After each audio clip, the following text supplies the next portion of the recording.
Thank you to the CSGA. Last year was my first Connecticut Open, so I'm pretty low on the experience poll in here. It's also the first time I've been to Rolling Hills.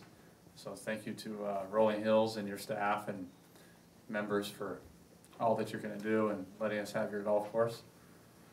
Overall, it was the best golf experience of my life up to this point. It was the people that showed up to support me, members from the orchards where I used to work in Massachusetts, friends and family from up there, and the members at Blackhall especially. I couldn't believe how many people showed up. I teed off Thursday morning in the rain. It rained the first 6 holes, and I just kept thinking on the range, there was about 20 or 30 friends and family on the range, and I kept thinking when I get to the first tee, that's about all there's going to be because it's pouring rain out. And it's 9 o'clock on Thursday. I figured they'd all show up in the afternoon or on Friday because I was playing at 2.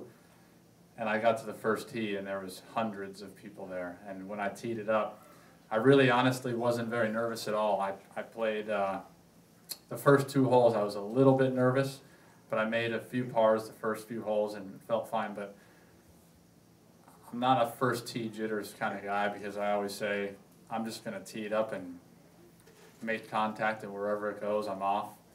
But when they announced my name at the worst time, it was right as I was trying to put the tee in the ground.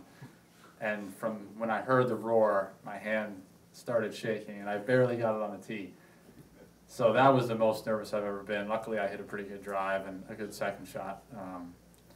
But the whole week was unbelievable. And since everyone keeps saying how great I did, and I missed the cut by 6 shots, so I didn't think I did that great, but it's been nice that everyone has supported me.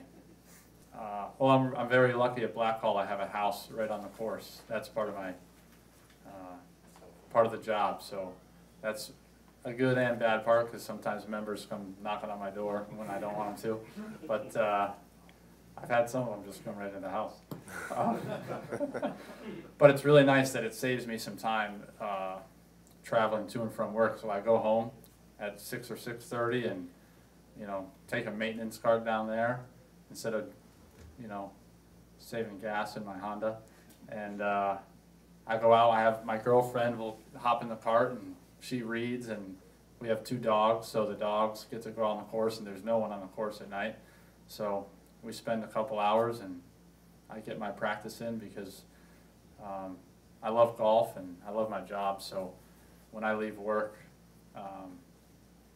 there's not much else I feel like doing except for going to practice for a little bit, and then I go to bed pretty early.